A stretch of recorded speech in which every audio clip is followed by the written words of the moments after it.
there, citizens, it's Justin again. Or maybe I should call you activists. Today, we're going to answer our unit question, how do our culture and government change each other, by completing a social justice project. As we've seen throughout this unit, there are two main ways social change happens. Sometimes the government changes culture, like when the Civil Rights Act banned segregation, and other times culture can change the government, as we saw with women's rights and suffrage. But to truly fix injustices, both culture and the government have to change. In order to show your understanding of this process, you will have the opportunity to become an activist yourself by creating a movement. Today, you'll choose your cause and start working towards a cultural shift. Don't worry, I'll guide you through each step of the process, though there may be points where you'll need to seek support from a trusted adult to think through some ideas. So, are you ready, activists?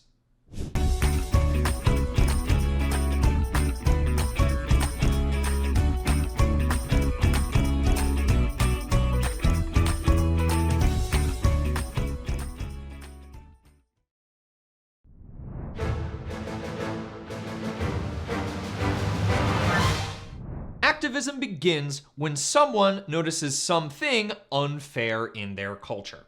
And today, that person is you. In step 1 of our project, you'll choose a cause to focus your social justice movement on. Most injustices fit into one of these 4 categories.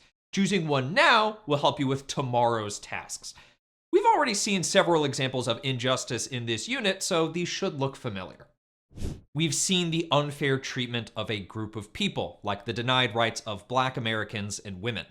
We've also learned about unequal access to public resources, such as bus and school segregation.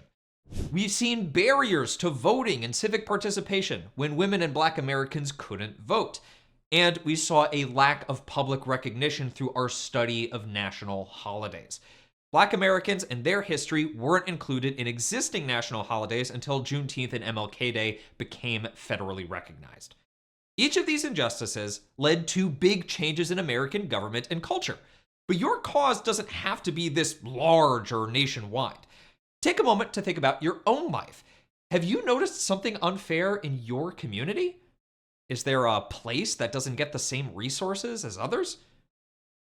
Maybe one side of your town has a big library full of books, while the other side's library has less books and shorter hours. Or maybe you know a neighbor who risked their life to help others in your community, but didn't get any recognition. I actually noticed an injustice this morning at my election location. An elderly woman was at the bottom of the steps leading up to the building, but she was having trouble keeping her footing. Luckily, she was able to vote after someone helped her up the steps, but now I'm thinking that those steps were large and there was no handrail to help her balance or ramp to make it easier. If there had been no one to help, these steps might have been a barrier blocking her right to vote. And that's not fair. Injustices like this happen all the time and could seem like small inconveniences to us, but to others, it could be the difference between voting and being blocked out. No injustice is too small of a cause to focus on. And the moment you decide to do something about it, that's activism. That's defending democracy. Pause here to choose your cause, raise your shield, and finish step 1 of your project. Come back when you're ready for step 2.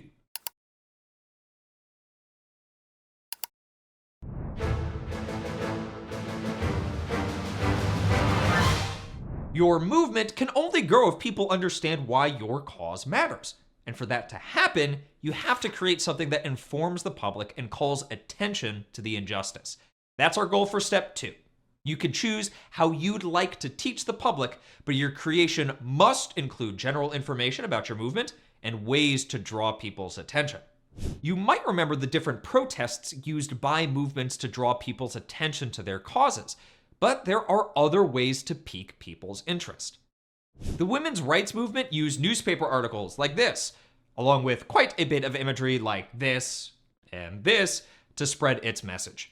Images are a powerful way to quickly grab people's attention, along with large, bold words and lots of color, like we saw on Unit 4 with the Memphis sanitation workers strike. So once you think up a way to educate people about your cause, you are done for day 1. In our next video, we'll go through steps 3 through 5 of our project in order to change the government, because a change in culture is just the beginning. And remember, citizens, activists, democracy must be defended. So vote, debate, participate, and I'll see you next time. Hey, hey.